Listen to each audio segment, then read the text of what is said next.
Good afternoon and welcome to today's webinar. This is the second in a new series with local presenters aimed at supporting teachers in New Zealand and Australia. And we're really pleased that you're able to join us today.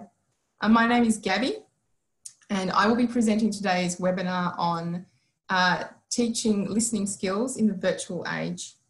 Nigel McQuitty and Steve McIver will be moderating behind the scenes. So if you're having a technical issue, you can ask for help in the chat box and they will assist you.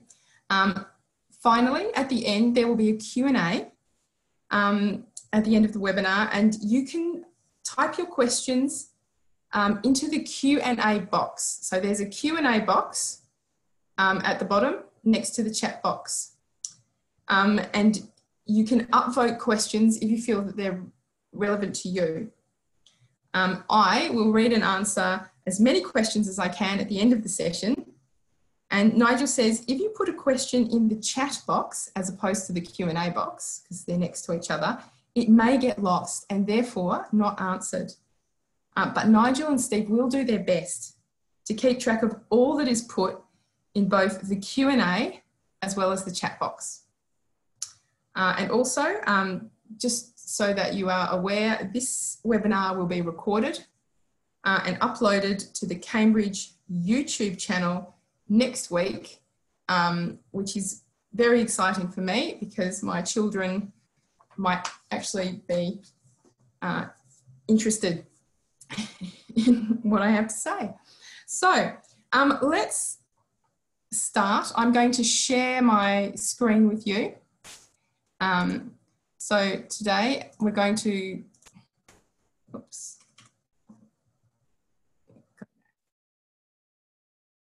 That was a rookie mistake, wasn't it? Okay.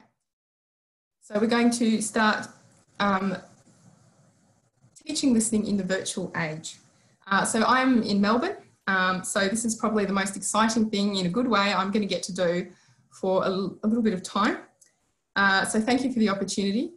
Because it is 2020, this seminar is about teaching in the virtual age, as even though I'm no e-learning expert, I think any discussion of teaching listening skills needs to integrate teaching online. I can only see that online teaching is something that's going to become, there's going to be more and more opportunities. So as the technology improves. And, you know, there are huge advantages to working from home. You get to spend more time with your family. And I think online learning provides opportunities for learning for people who maybe in past wouldn't have had those opportunities. So it's very exciting. So I think it's really worth thinking about what it is that we're doing and thinking about it in the context of the virtual age. But I'm not going to go into a lot of detail about how to use the apps because, as I said, I'm mainly going to focus on teaching listening skills. So let's look at the aims of today's session. So the aim is to understand how to teach listening skills effectively. Teaching skills, I think Noonan called it the Cinderella skill. It's probably of the 4 skills: reading, writing, speaking. Probably listening is one of the skills traditionally people felt wasn't taught as strongly as the other ones. So it's a really useful skill to think about how to teach better. And one way to do that is to think carefully about teaching listening versus testing or practicing listening. So we're going to look at the difference between testing listening and teaching listening or practicing listening. We're going to look at the importance of specific lesson aims, because if there's one thing we've learned in the last few years, it's that goal setting, measurable goal setting is so important for achieving success in anything that you want to do. I'm going to show you 5 tools that can help you with online teaching. And I'm going to give you 5 lesson ideas. And those ideas will integrate both the listening aims that I'm going to talk about and the tools. So it all should hopefully come together by the end. Okay, so teaching, why should we spend our valuable time thinking about teaching listening? Well, I think that it's a really important topic because it's a topic that our students, if we can bring it back to the students, that they often really worry about. They worry about their listening skills. And if you ask this class, or in the past when I have asked my classes on sort of Google Forms and so on, what would you like to do? They want to work on their listening skills. I think our students, definitely the ones I teach, feel very anxious about their listening assessments. If there's any assessment that they're going to worry about, a significant number of them will be worried about the listening test. And I think this results in them feeling a lack of tangible evidence. They don't feel like they're making progress. And the insecurity also affects their motivation. And so I think Carol Dweck says motivation can be affected in two, or can show itself in two ways. One, in avoidance. So they're feeling demotivated because they feel insecure about their listening. So instead of doing lots of listening practice, they avoid it. Or it can result in high anxiety because in both cases, they feel like they've got no sense of control over their listening skills. They feel like it's something they can't get better at. So what we can do as teachers is have clear aims in our lessons so that we can reduce their anxiety. So they get that, helps them with the feeling of progress. So obviously, because it's the virtual age, pedagogy doesn't change. CLT, student-centered learning, is still what we're doing. And in fact, because of the use of video and apps, online learning gives us amazing opportunities to make listening more student-centered than it has been in the past. For those of us who remember the day, having a CD player, one CD player at the front that all the students have to listen to, the text. Learning online frees us from that. So it is a huge opportunity for student-centeredness. But it does change the way we put the activities together, I think, based on my experiences over the last 12 months.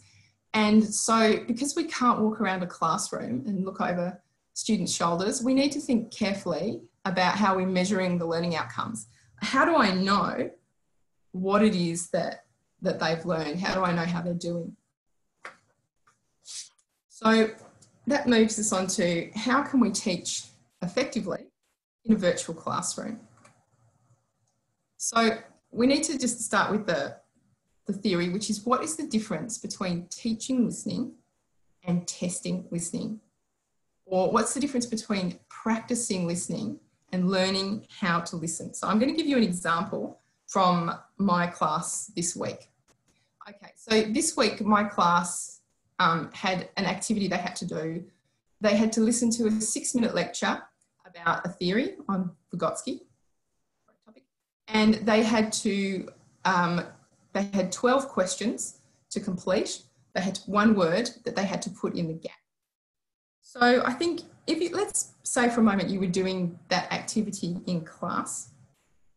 If you set it up so that you give them the questions, they look at the questions, you play the recording 2 times, they take notes, and then they transfer the notes and find the answers, or they listen and they answer while the recording is playing. So they're doing that, they're answering the questions, then they peer check the questions. So you could do it that way, and you could do it that way online as well, but the question would be, what did they learn about how to listen from doing that? So did you give them a test, or did you give them was there a learning outcome? So that's an important thing to think about. Were they practicing listening, or did they learn something from that? Right, so I'm going to just in case you're interested, I'm going to go across to I have a Google Doc, which I'm going to share, actually. I'm going to share the Google Doc in chat. Can I do that? Maybe I can't. Well, maybe Nigel can share the Google Doc in chat. So you can have a look at the Google Doc. So in the Google Doc, which I'll make available to everybody, you can see all 12 questions. And it's also quite useful when you use slides and Google Docs together. You can move backwards and forwards from both. Okay, so, right, so the issue is, so if you've got a students in a class, they've done 12 questions, one student answered, maybe got 4 right, and the other one's wrong, and then they're checking through. The student, according to John Field, is sitting there thinking, well, I didn't really understand, and everyone else is clearly better at this than I am, and I don't really understand why my answers were wrong. So Field argues that that kind of experience is what might demotivate students. So it's best to avoid activities that are more like tests and make it as collaborative as possible with as many opportunities to listen to the recording as possible. So it's important to ask yourself when you're planning your lesson, what is it that my students could do at the end of the lesson in terms of listening skills that they couldn't do when they walked in or when they logged on? What was the value added of that lesson? So let's have a think about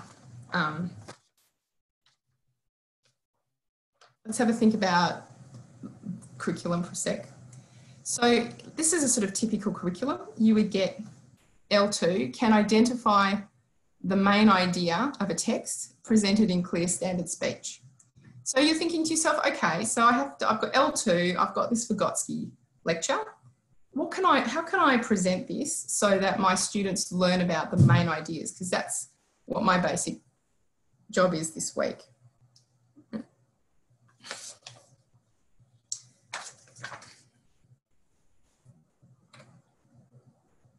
So what Field says, or what he argues, is that the reason that students can't find the main idea is that they can't recognise the majority of the words that they're hearing.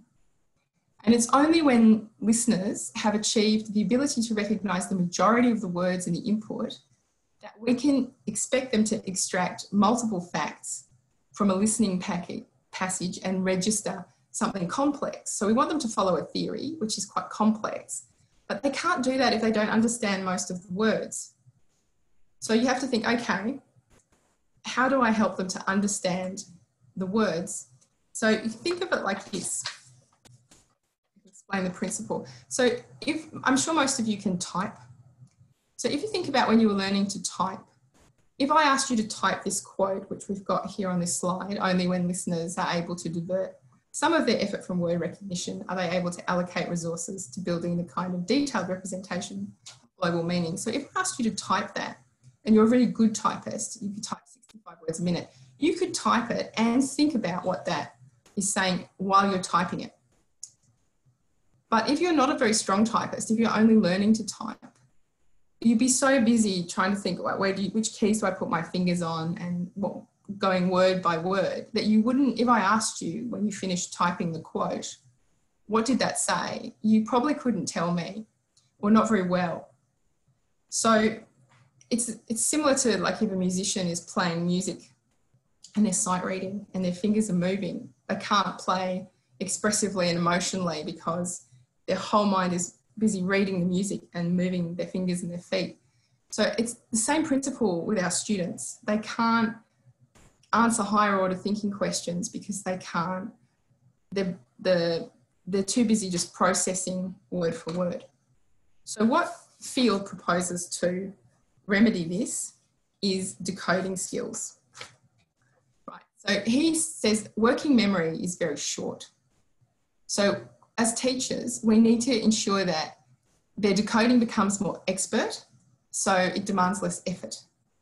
And then they can concentrate on the wider meaning, and it will help them to feel more motivated and confident about listening to complex texts. And what he proposes, and we're going to look at 5 examples of this, are micro tasks, like little tasks that help the learner form a direct link between the syntactic patterns and the meaning that it carries. So it might be something like an influx of is like a syntactic pattern, and then what does that mean? It helps the student to make the connection in real time. But before we do that, we'll just go back to lesson aims, SMART goals, why it's important to have a very small measurable goal. So you've got your curriculum strand, which is listening to main ideas. So Field's suggesting breaking it down further into like smaller aims. So your aim for the lesson, or for one part of the lesson, might be ability to retain chunks of language for different lengths of times, like an influx on, have an impact on.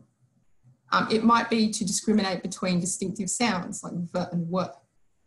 It might be to recognise the stress patterns in words, or to be able to distinguish word boundaries. So I'm going to give you 5 lesson activities that you could do that could help you with those. But if you want more and you go to my Google document, there's actually a number that Field has written that you can access.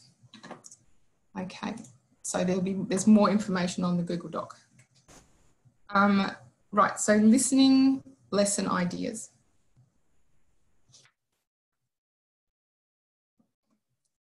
Okay, so we're going to look at 5 tools that will help you to teach listening well. And then the first one, which is one of my favourites, is the snipping tool. The second one is Google Docs.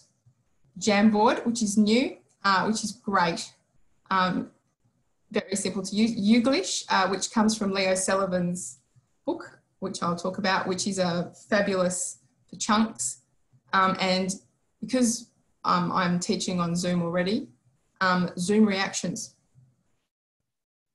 Okay, so let's think about micro listening tasks again. So what Field is proposing, and what I have found to be effective, is having micro listening tasks that are quick to prepare because nobody has a lot of time to do prep. That scaffolds the existing syllabus aims, your L2, L3, L4, by working through them in more detail. They don't use up a lot of lesson time because obviously we all work with highly packed curriculums and we don't really have time to take things out of the curriculum. And we need things that are going to work well online as well as in a real face-to-face classroom, because we'll probably be doing more and more of this type of teaching over the next 10 years. Okay, so what these tasks involve is they involve transcription. So the student has to write something with pen and paper in front of the computer, or they can transcribe onto their second device. They're small scale, so they're only going to be a few sentences, nothing too long. 5 minutes on a specific problem, either the perception of the language or the interpretation of the language. And you can use them either as a pre-listening task to anticipate some challenging language that you're going to come across in the syllabus listening, or in the post-listening phase, maybe when students want to think about what was it in that text that I couldn't understand, and why couldn't I understand it? So you can do it either way. Okay, so we'll start with the snipping tool. So the snipping tool is something that I'm sure you're all familiar with.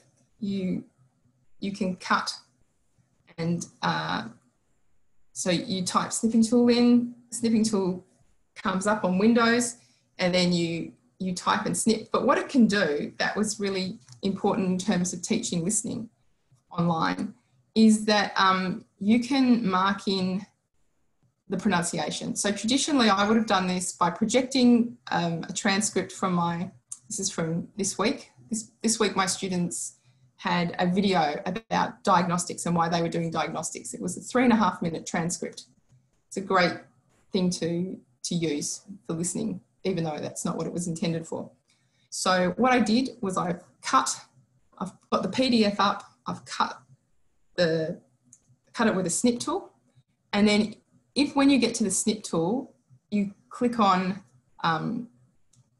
pen, you can choose a red pen, a blue pen, or a black pen. It also has highlighters. So I've quickly marked up the link, the connected speech. So what are diagnostics? Let's think about how they're used in everyday life, right? So that's my my target sentence. Maybe I've got a class IELTS 4.5, IELTS 5 level, and I want to just focus on introducing them to the idea of linking sounds. So then what I'm going to do is I'm going to take that sentence and I'm going to use it in a dictation. And so the process for dictating something like that would be, this is from Richard Ingold, there's lots of ways to do dictations. This is just one. Read the piece of the text at a natural pace. Read it again slowly and then dictate it for a third time at a natural pace. Now, the students can either write this on a Google Doc, and I'll show you what it looks like in a Google Doc. So what I've done with my students is I've simply put it in a table and with their name, or they can write their own name in. And then the sentence, or sentences that I want, they can be written in there. Or if I want to be a bit more, something a bit more exciting, I could get them to do it on a Jamboard. I can put their names on the Jamboard. So you just, you can write the students' names in. Let's put in Lyra. Right, and then that will go up on there. Or you could put question numbers and get students to write the answers to questions. There's lots of different things you could do. With a dictation, they can just write what they think they heard. Right, so you can do it with Docs or Jamboard. Jamboard is, if you look near Google Docs in your Google email account, you'll find Jamboard. You just have to go down a bit, but it's there. And what that would be teaching students would be the ability to distinguish word boundaries. So we've pre-taught them to be aware of connected speech. We're dictating a few sentences from the transcript, and then we're just making them more aware of the word boundaries. So when they hear it in a bigger piece of listening, they can anticipate that. Okay, the next one, this is a similar type of activity. The difference is that the previous one wasn't authentic material. It was a dialogue written by our team, whereas this one is from TED-Ed. So the language of this TED-Ed, which is about the Atlantic slave trade, is much, much more complex and quite challenging for students.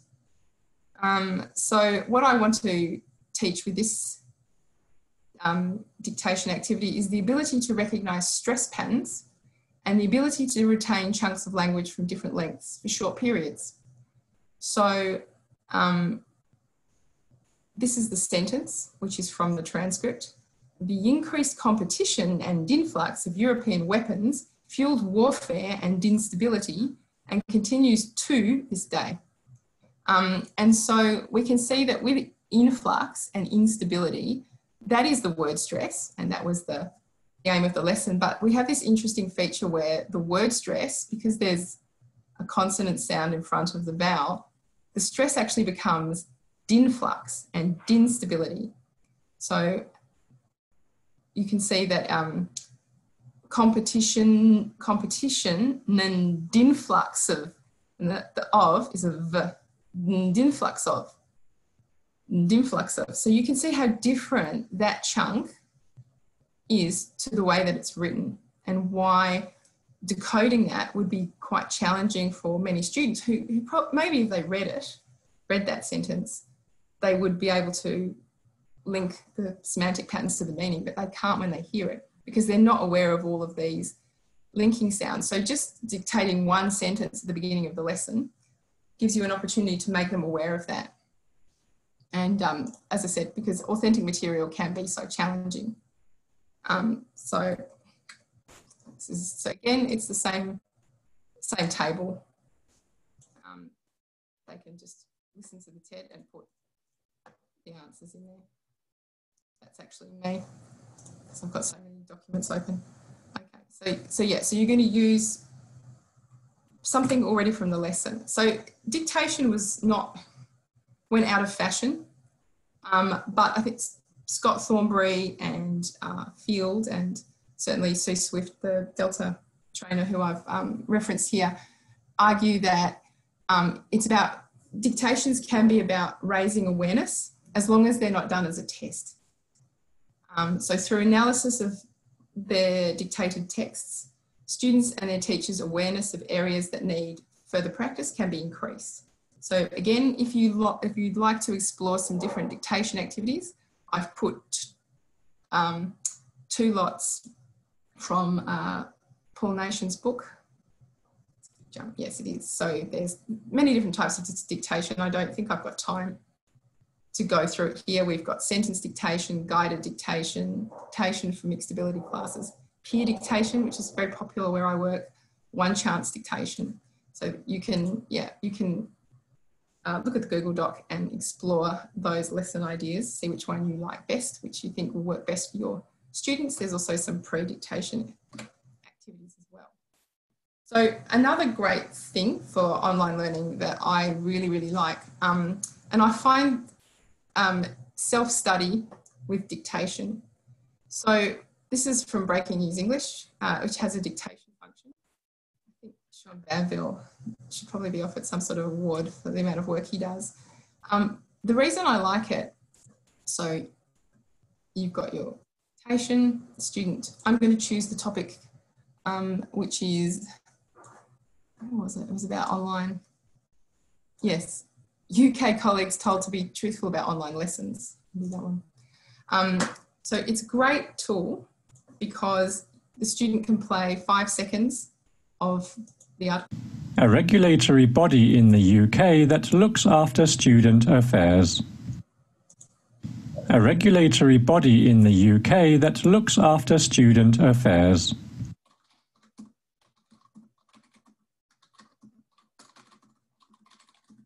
Right, so the student then types in the answer and then it gives them immediate feedback. So that's quite good in terms of the fact that it's manageable and it's immediate, and you can select whichever topics you think align with the themes of your curriculum or syllabus. I found that works really well with students who are so weak that when I'm setting them listening homework off the syllabus, they can't do it. And they're coming to me and saying, I can't do this. So it's obviously too hard for them. So practicing dictations at home can really help students who are that weak to train their decoding skills and to be able to manage the curriculum materials more effectively. So that's dictation. There's a lot you can do with dictation. I've only really scratched the surface. So the other factor that's important is chunking, language chunking. And this particular tool is quite popular where I work. It's called Uglish. It's on the web. So it's English spoken by real people in context. It's all the videos on YouTube, which you probably noticed they have subtitles. So all those subtitles, like any concordancer, if you type in an influx of, because that's my target chunk that I wanted my students to notice from my TED Ed video.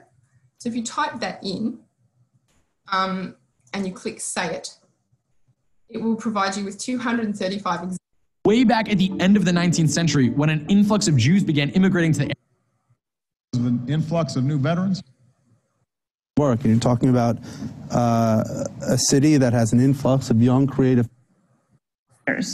Won't we see an influx of twerking videos or goat pics if we give the people? Okay, so you can decide, all right, I want that in all 3 accents, or maybe I just want that in Australian. With an influx of methane from those hydrates. I think something. Filling skillet of fajita meat leads to an influx of fajita orders from. Hugely, because we've got an influx of population and seemingly. So you can select the accent, and accent is very important. You can also alter the speed. You can make it faster, or important for students who may be a bit weaker, you can make it slower. So how you would use, so anyway, it's important. The accents option is really useful because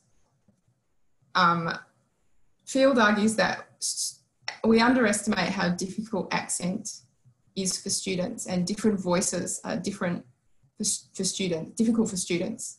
They get used to the teacher's voice and they can manage that, but then when there's different accents and different voices, that can actually create a lot of challenge for the student. So it's useful for them to work with different accents, and it's useful for us to be aware that maybe different listening have different accents and the accents might be a bit difficult for them. So the idea of this is that the repeated exposure to the same tiny piece of language and influx of is beneficial for their listening comprehension. And it's authentic material, so that's one of the benefits of using Uglish. The procedure that Leo Sullivan suggests in his book is to make sure that the students can hear the sound, but they can't see the video. That's a bit difficult on Zoom, I've discovered, so you just have to make sure that you don't put the subtitles on so they can read the subtitles. Play several clips containing the chunk that you want, and then they have to try and note down the chunk. So I'm going to play 6 clips to have an influx of, and see whether they can hear which chunk from yesterday's lesson that was. But I mean, that's the lesson plan that I got from Leo Sullivan's book. There's hundreds of things you can do with that. I think the limit is your own imagination. Okay, so that's Uglish and chunks. So now we're going to think about word boundaries again. And this is a great activity that I picked up from this book about listening skills at a Japanese university, and it's called Listen and Count. So it works like this. You have, jump down, yeah. So this is, my students did this last course. So I had 3 phrases from something they were about to listen to. Nowadays, employees use different methods. Most people have grown up in a digital age. Mistakes catch up with them in real life. So those were 3 things, 3 phrases. They're not sentences exactly. And they've got 5 words, 9 words, and 8 words. Now, the students couldn't see that. I just read the 3 things. That I put that up later. And this is what my students did. They were entry IELTS 6, exit IELTS 6.5. So we've got Andy, Wendy, I think Wendy was sick that day, Chen, Rebecca, and Tony. And you can see that actually they found listening to 3 sentences and then noting down what they heard and then writing the number of words that they heard into the box quite challenging. So I read it, the sentence 3 times, and they wrote it down. And then I read the second sentence 3 times and they wrote it down. I read the third sentence 3 times, they wrote it down. And then all they had to give me, so that I can measure the learning outcome, I can see that they engaged, is how many words they heard. And you can see that the answer was 5, 9, 8, and yeah, none of them got it. They got some of them got the 5-1. So that just shows you how difficult my students anyway found word boundaries. Like they can't actually distinguish the words because they're not, at least at the beginning of the course, they weren't aware of the connected speech features. So they couldn't hear when one word finished and another one ended. But it's very easy to prepare and very quick, and it works quite well either with a Jamboard or a Google Doc. Okay, so that's listen and count, which is almost a sort of dictation variation. The next one I want to look at is, I quite like this, is take the verbs out of the listening extract. And the aim here is discriminate between distinctive sounds of the target language and ability to detect the meaning expressed in different grammatical forms. So we're going to help the students with these 2 things by just doing this. So let's go and have a look at what the lesson looked like.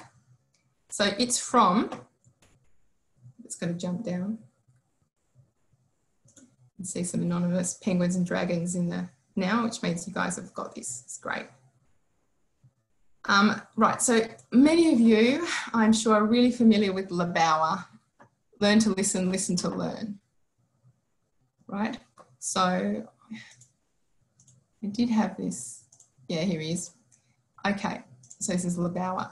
So what I've done in this is the second paragraph of the lecture. We had it on our course. They had to listen to this lecture. It's about stress.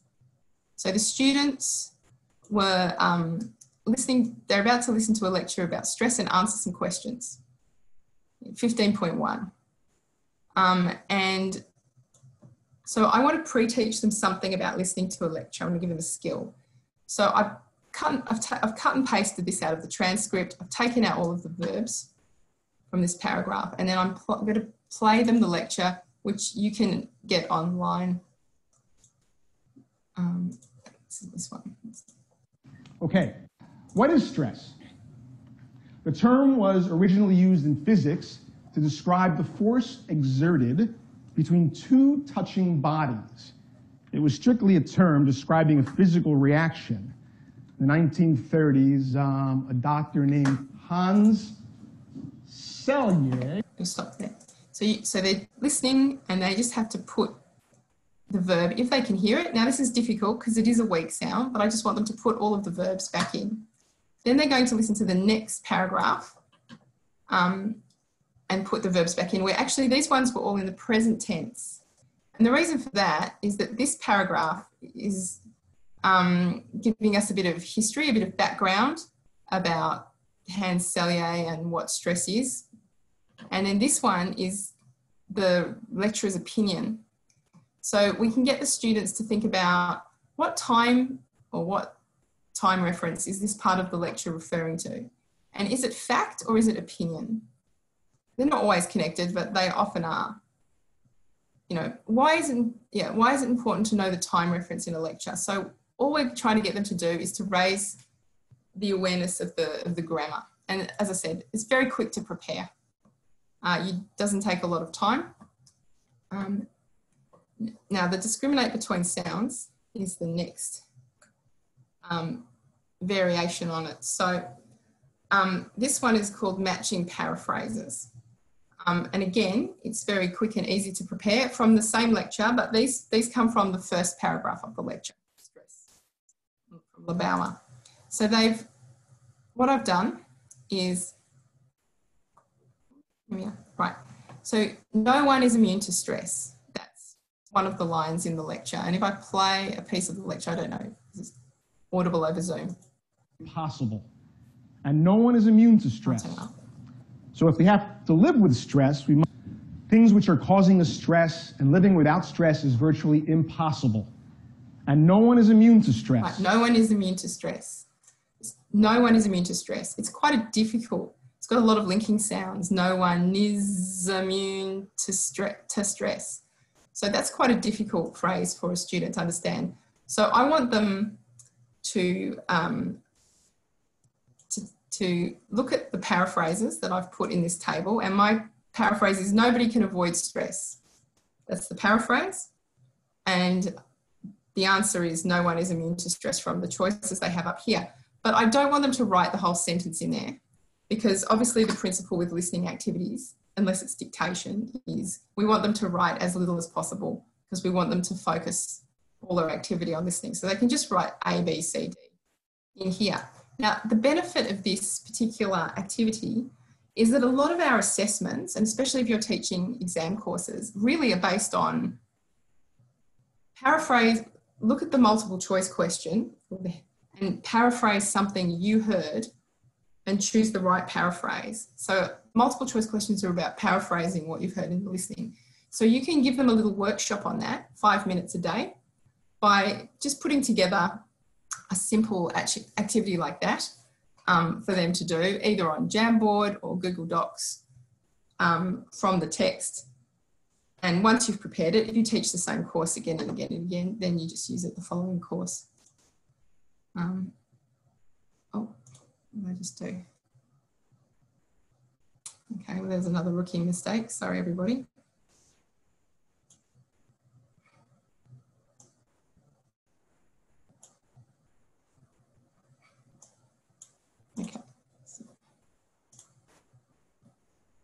Okay, so the last activity I want to look at, and this is really where pronunciation meets listening, is phoneme discrimination exercises.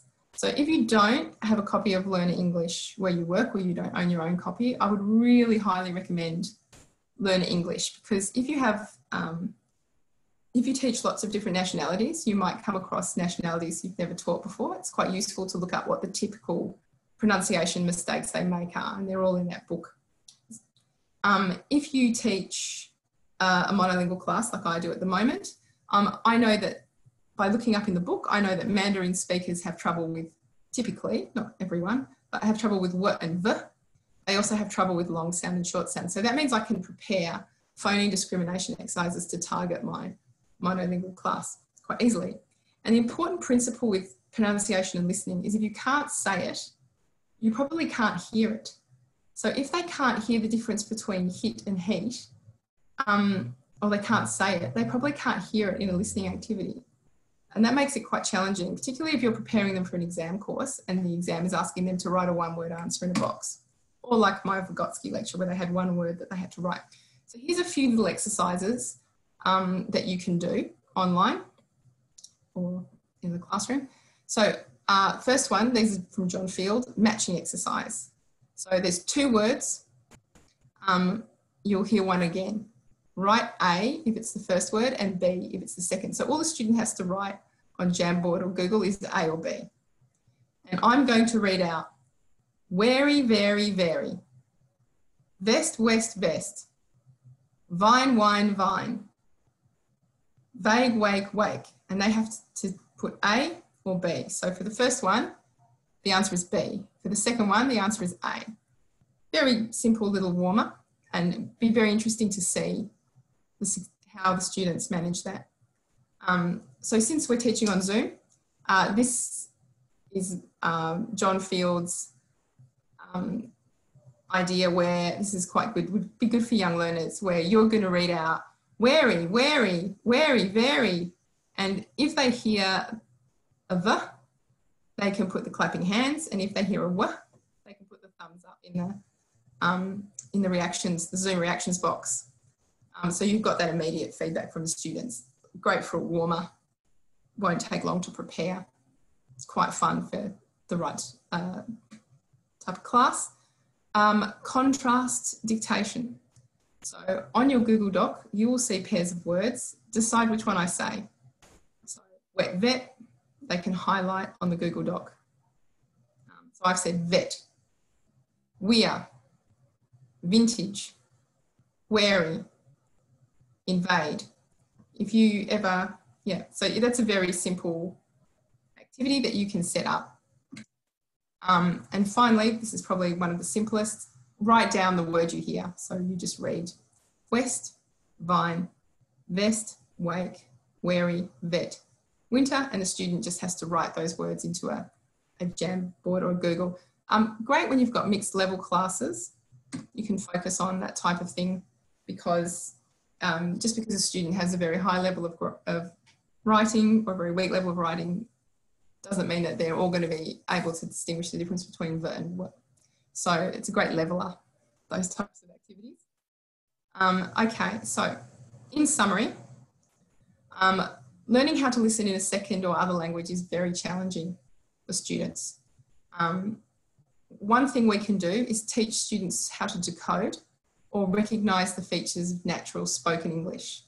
And that will also help them to be able to recognise main ideas, follow an opinion, recognise the difference between main ideas and detail, because they can grasp higher order thinking skills because they have the word recognition skills and they've got automatisation and the space left to do it. Micro-listening tasks, if you prepare them, take up a very little amount of time, but will increase the amount of listening learning outcomes in the classroom. And they exploit existing materials by raising awareness of features of natural spoken English. So you're just working with exploiting the material that you have. We had 5 lesson ideas, marking up transcripts with a snipping tool, many different ways with dictations, recognising chunks. As I said, do look for the other ideas in Leo Sullivan's book. Take the verbs out of a listening text, matching the paraphrase for exam prep, and phoneme discrimination activities, because if you can't say it, you probably can't hear it. Okay, those are my references. There's more details and examples on the blog. I mean, on the Google Doc. But if you have any questions, I think we can Q&A now. So I'll stop sharing. Right, yes. So we can, yeah, so if there's any questions.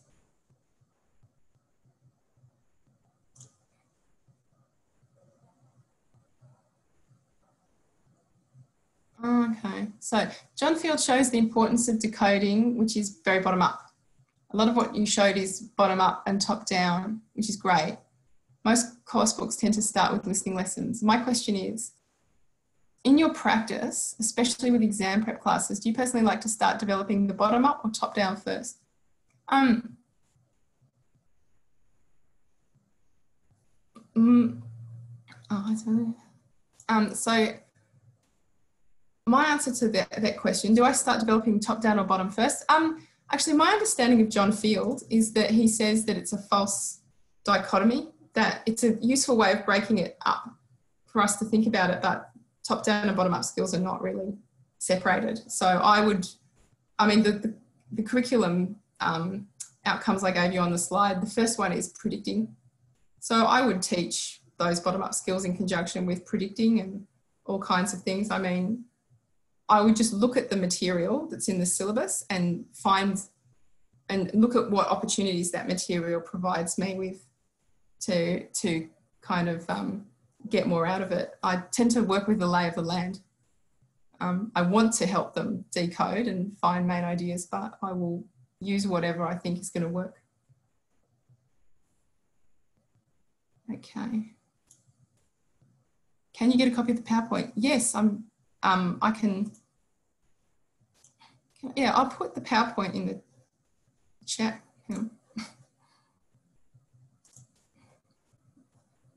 That's easy. That's easy.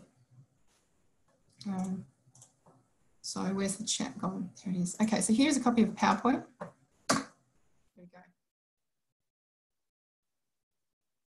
And it should toggle between the doc and the PowerPoint. Okay. You're welcome, Ruth.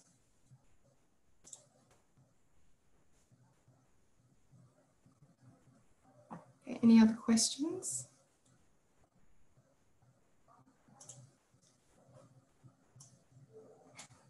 How important is the spelling in the dictate?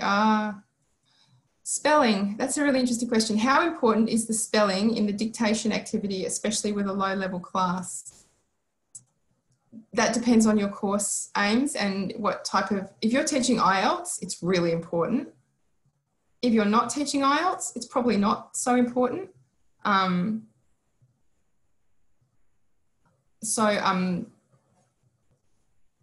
didn't get the link to PPT, no? Yeah, so I think spelling, you have to look at your students and their own learning aims and decide what it is that you want them to be able to do at the end of the course. I mean, I know Arabic students typically have issues with spelling, so maybe in terms of their own personal goals, if they fit that typical profile, then maybe you might want those students to focus on the spelling. But if you've got students that are great spellers, you wouldn't.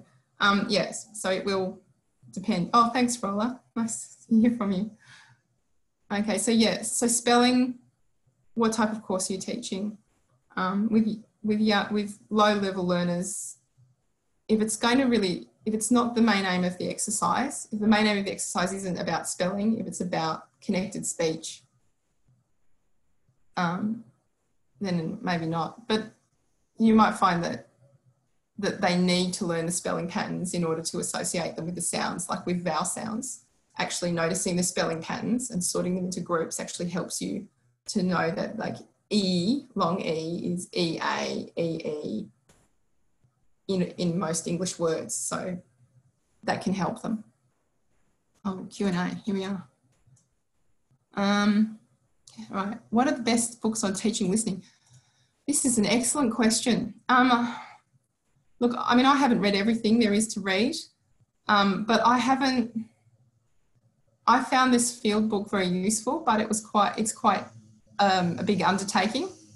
And I think listening suffers. One of the reasons why I got interested in doing a presentation on it is I think listening is one of the areas where I don't have anything off the top of my head that I can recommend. I do love that Leo Sullivan book that I've put in the references. That chapter on teaching chunks with blended learning is brilliant. It's published last year. It's really up to date. The pedagogy is fantastic. It's really easy to use. So probably the listening chapter of the Leo Sullivan book would be my favourite recommendation at the moment. Rolla would like the PowerPoint too. Okay. Are there any other questions anyone would like to ask? Let's have a look. In the chat. Okay. Oh, hey, April. Thank you. Yeah, so, okay. So yes, oh, another question.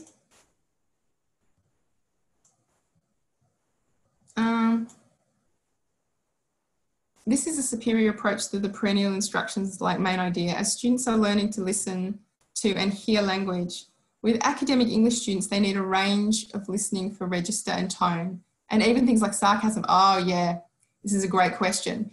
What do you recommend for tonality? Do you know what I recommend for tonality? Utopia, comedy.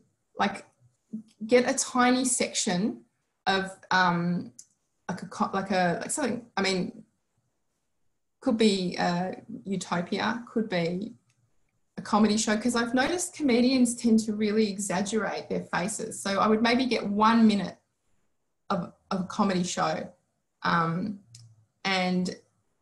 just a tiny snippet talking about something really banal, like, can you get me a cup of coffee? Nothing too, what's the word? Nothing too satirical or too political, because the students won't get it. Like, it has to be something like some very sort of everyday family-based humour but something very small, and so like if you've got Kitty Flanagan talking to Celia Piccola, the way they move their faces around when they're having a confrontation over something, it's a lot easier to get students to understand that what we want you to do here is tell us what their emotional state is. Because I think often with those questions about emotional state, how is the speaker feeling? I don't think they understand what we're asking them to do a lot of the time.